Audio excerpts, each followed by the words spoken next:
अस्सलाम वालेकुम, welcome back to my YouTube channel. आप देख रहे हैं किचन विद कौसर और किचन विद कौसर में मैं आपके लिए लाई हूँ सिंघाड़े उबालने का बेहतरीन तरीका।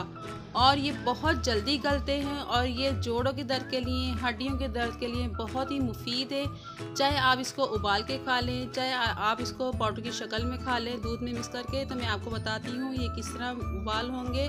तो मैंने लिए हैं सिंघाड़े बड़े साइज़ के। तो चलिए ये स्टार्ट करते हैं। कढ़ाई में मैंने सारे सिंघाड़े डाल लिए हैं। सिंघाड़े मैंने आधा किलो लिए थे और 1 गिलास पानी डाल दिया है। और इसको मैं आधे घंटे के लिए कवर कर दूंगी लो फ्लेम पे। तो मिलते हैं आधे घंटे बाद। आधे घंटा हो चुका है और ये देखें इसमें थोड़ा सा पानी रह गया और स्टीम भी बहुत ज़्यादा बनी है। तो इसका पानी मैं खुश कर लेती हूँ और फिर मैं इसको निकाल लूँगी। ये सिंघाड़े मैंने सारे निकाल लिए हैं और ये देखें एक साइड से बस हमने छुरी से इस तरह इसको कट लगाना है। हल्का सा छिलका उतार लें और बाकी कवर खुद ब खुद इस तरह उतर जाएगा।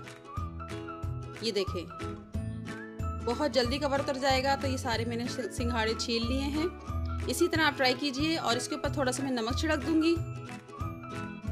और ये आप खाएं, इंजॉय करें। मेरी रेसिपी अच्छी लगे तो लाइक शेयर ज़रूर करें और सब्सक्राइब नहीं किया तो सब्सक्राइब ज़रूर कर दें। और दुआ में याद रखें। अल्लाह हाफिज़।